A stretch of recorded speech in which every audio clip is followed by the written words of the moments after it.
Welcome to Pasay Mitol. Don't forget to hit the button and subscribe. Isang magandang araw mga tol. Tayo ngayon po ay paparating na sa aming sambahan upang sumamba sa ating Panginoon Diyos kasama ng mga kapatiran natin sa iglesia. At pagkatapos po nito ay magkakaroon po tayo ng programa bilang pag-appreciate po sa aming pastor, kay Pastor Jose Bilog. So abangan po natin ito mga tol at kita sa mga ayan ang ating pong pagtuturo at siyempre may iba pa mga talata dahil ang pagtuturo na tungkol sa discipleship ay nagkalat sa iba't ibang mga talata sa bawat tipan.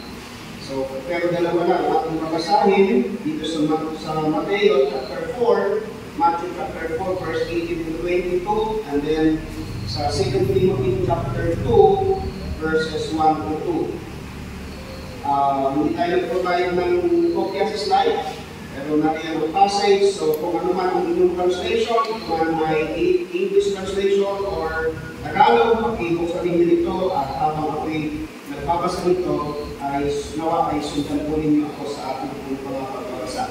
Sabi dito sa Matthew chapter 4 verse 18 to 22, while walking by the Sea of Galilee, he saw two brothers, Simon, who is called Peter, and Andrew, his brother, casting a net into the sea, for they were fishermen.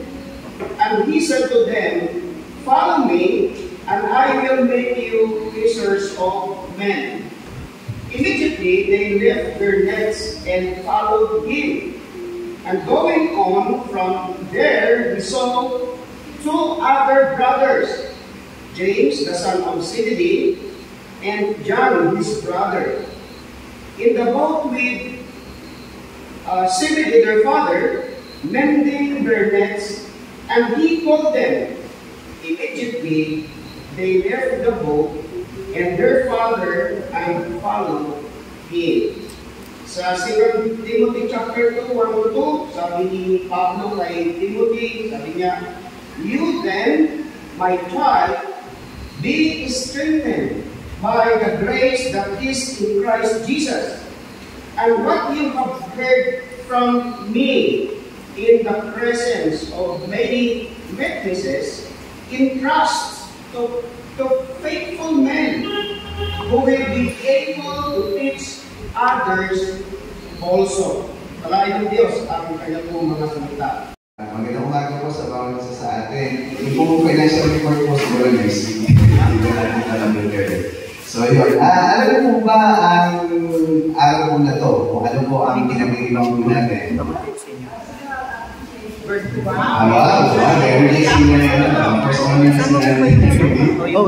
So, actually po, tinigil lang po, no? So every October po, ang month ng October ay dinadapos po ang Pastor's Appreciation Month. At base po sa aking search sa Google, ay every second Sunday po natin dinadapos ang ating Pastor's Appreciation Month. So ito po ay nag-umpisa, no? It's through the initiative ng organization, no, na nakita nila na mahalagang i-appreciate ang mga magagawa sa ating iglesia, particular po ang ating pastor. Siyempre, alam po natin na marami pong mga pinagdadaanan ng ating pastor at marami din po siyang mga kaabalahanan. No? So, kaya mahalaga po na ma-appreciate po natin. Pero nangyari po itong appreciation po ito ay parang mas naging commercialized noong 1994. Ng Walmart. Ang Walmart po ay nagbebenta ng mga cards. Diba? So parang nakasabay sila doon sa trend na i-appreciate ang mga pastor. Hindi naman po masama.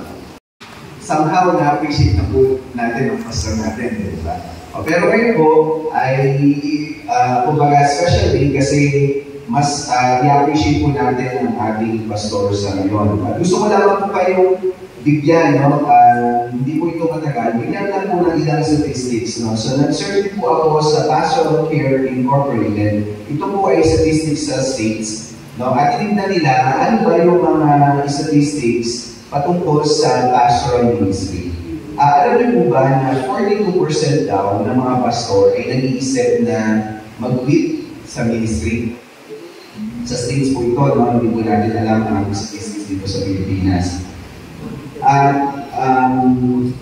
doon po sa 42 na yun, 50% doon sa 42 na yun ay age 45 papas. So, ako na po ang aking pastor. Okay. So, yan.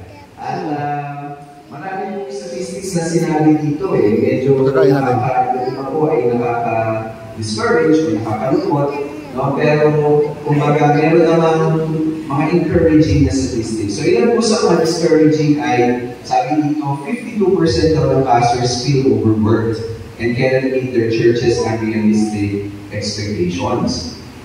75% of pastors report spending 4 to 5 hours a week in needless meetings. At nasa 45% to 50% po ang sabi na 9 to 10 hours ang ginuguro ng isang pastor sa pag-prepare ng mensahe. So marami po mga discouraging statistics, pero may mga improvements po. Kasi 73% po sa states now of churches, 73% of churches are treating their pastors better.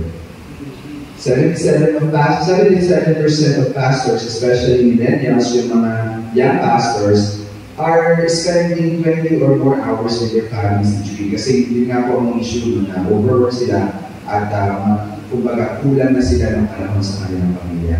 At 90% of pastors feel they are called and in the place where God has called them. So, very encouraging statistics po yan. At sana po meron din sa Pilipinas kung hindi man mas mainam na statistics na meron tayo sa Pilipinas. No? Kasi mahalaga po na makita natin itong mga statistics na ito sa ngayon para mas makita natin kung bakit mahalaga na ma-appreciate po natin ang pastor na meron tayo ngayon. So sa punto po ito, ay nais po muna natin magpalabas ng video at mamaya po ay tatawag po tayo ng ilang mga magbibigay ng mensahe. Ito po ay impromptu, kaya maganda po ang lahat sa mensahe dito. So, sige, Ate Faye, pakibigay na po. Pastor, pwede po ba kayo dito pumunta sa harap? Ay po dito po na sa bukan para mapagawin po. Nice. Nice.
texting message at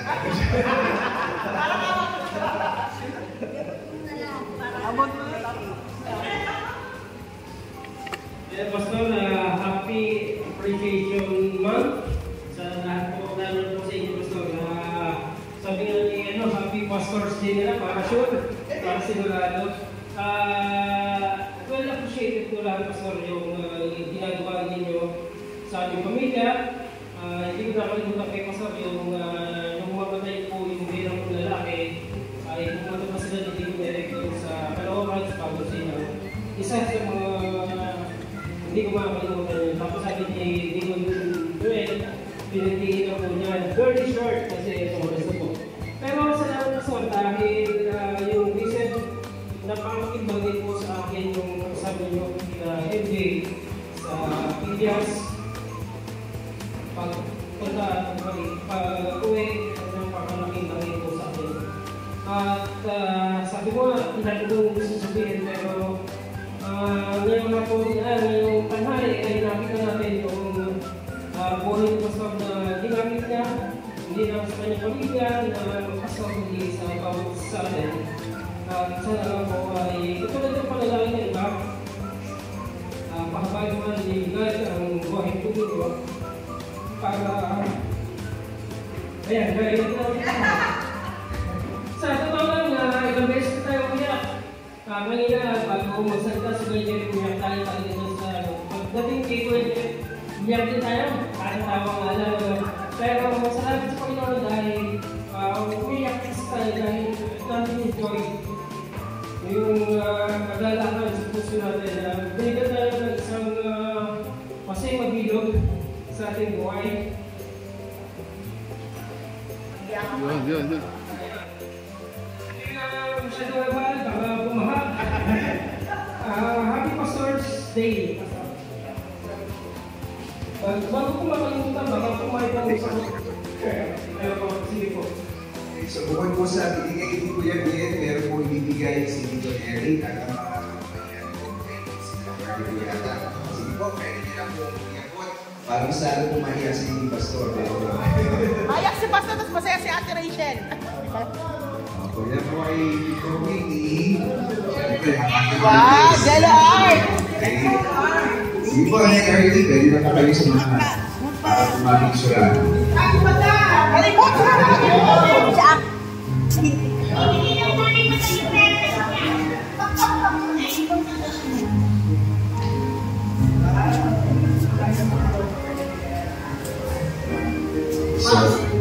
Message po ni Pastor.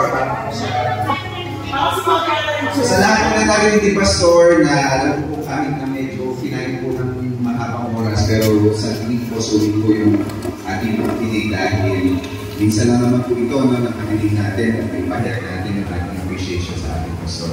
So siguro po sa ating pagtatapos ay pakinggan po natin yung mensahe po ng ating Pastor. Ay, silang kita. Una sa lahat, nagpapasalamat ako sa Panginoon dahil yung pagpapastor ay hindi po isang bagay na sabihin ko gusto ko. Kung babalikan mo yung unang pagsama ko sa ministry ng pagpapastor, hindi ko rin siya gusto. Pero nakita ko na may mga pagkakataon na ang ministeryo ay bibigay sa iyo at katulad sa Facebook na sa umpisa ay hindi mo gusto. Pero later on na i-realize ko, ito pala, ito naman yung bad sa akin. So sabi ko sige, natanggapin ko. So salamat sa Panginoon na siya ang nagdala sa akin dito sa gawain ng pagpapastor. Yung mga sinabi niyo na nakakita, dalawang bagay ang dinilot sa akin. Una, akin. Alam niyo ba yun, nakikinig ako sa inyo, natakot ako, ang taas ng expectation niyo sa akin, lalo na doon sa portion na nilitingnan niyo ako as example. So, natatakot ako doon sa nakikinig. Pero, nagmamawak ako sa biyaya ng Panginoon dahil yun naman talaga ang pinaka-aims ko sa buhay ko na mag-provide sa inyo ng isang example para sundan.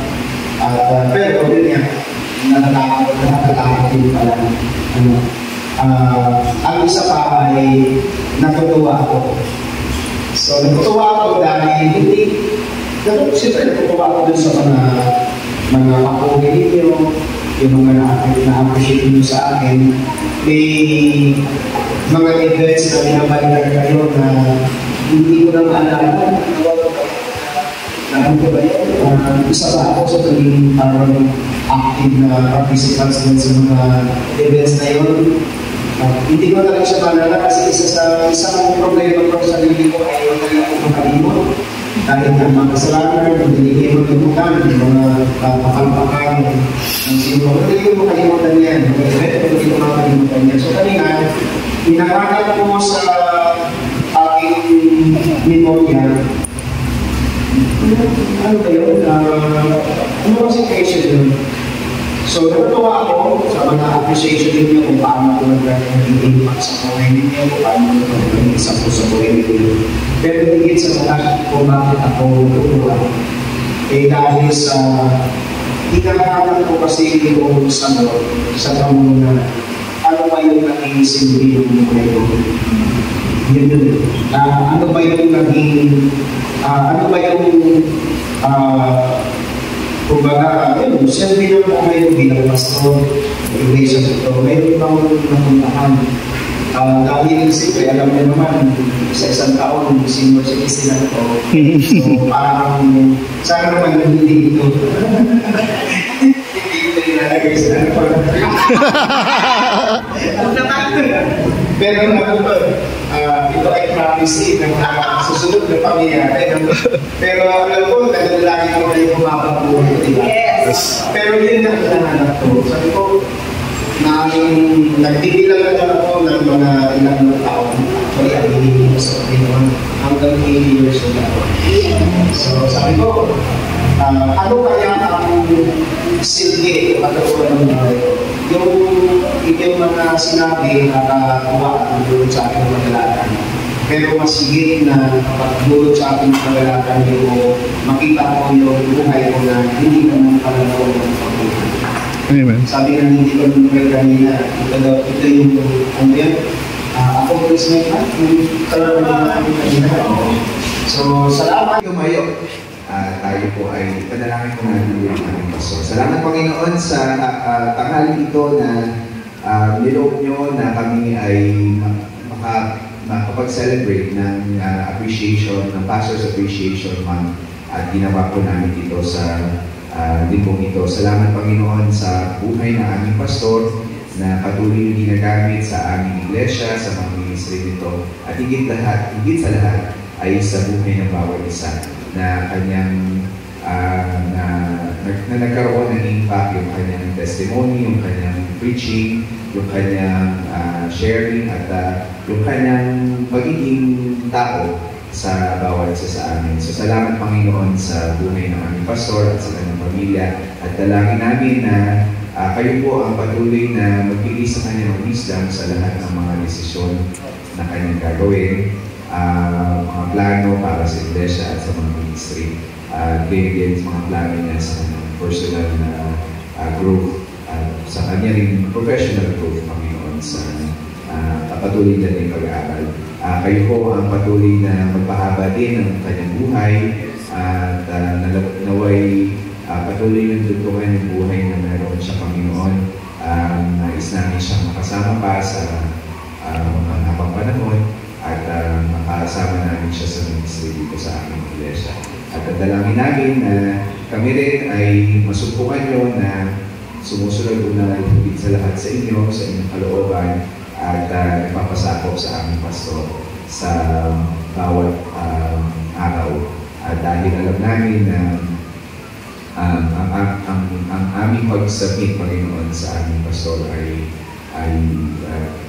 ini-expect nyo sa bawat isa ng mga mananampalataya. Dahil alam namin din na siya rin ay nagpapasabot po sa inyong kalooban. Kaya salamat at mapalad ang aming iglesia na mayroon kaming pastor at nandiyan muna sa amin. Kayo po patuloy na mapalad sa kanyang buhay at patuloy ka rin palakasin ang kanyang pisikal na katawan, lalo na sa panahon na siya ay nakakaranas ng mga karamdaman o anumang sakit sa kanyang katawan, Panginoon. Dalangin din namin ang pagkain na aming pagsasalusaluhan, kayo po ang patuloy magpaalam nito. At dalangin namin na sa natitirang mga minuto o oras na meron kami sa aming pagsasama-sama, ay na-enjoy po namin ang aming fellowship sa bawat isa. Ito po ang aming samot dalangin sa pangalan ni Jesus. Amen.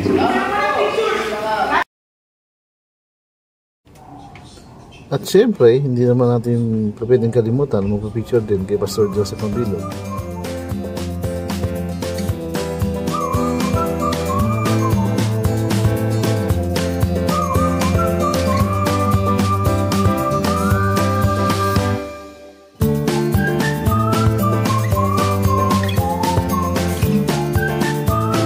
So, ito po yung isa sa drawing ni Angelo na ipapasign natin kay Pastor. So, ayan. Naibigay na natin ngayon na yung isa. Ayan, yung naibigay na natin. And then, ito naman po isa yung ating kapipirmahan kay Pastor. So, lapitan natin siya habang busy. Pastor, vlog lang ha. Papipirmahan lang ako sa'yo. Kasama nung picture na binigay sa akin na. Papipirmahan lang ako sa'yo. Wow, galing pa naman ito. So, Ito pangalan ko? pirmahan niyo ko dito sa akin. Dito. Malaking pirma, Pastor ha.